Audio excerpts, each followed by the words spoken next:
শুনেছি রসূল খুবই খুশি হতেন হাসান সাবিতের কবিতা শুনে।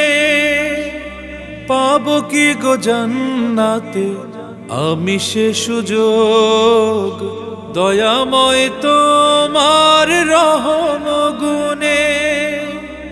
শুনেছি রসূল খুবই খুশি হতেন হাসান সাবিতের কবিতা শুনে।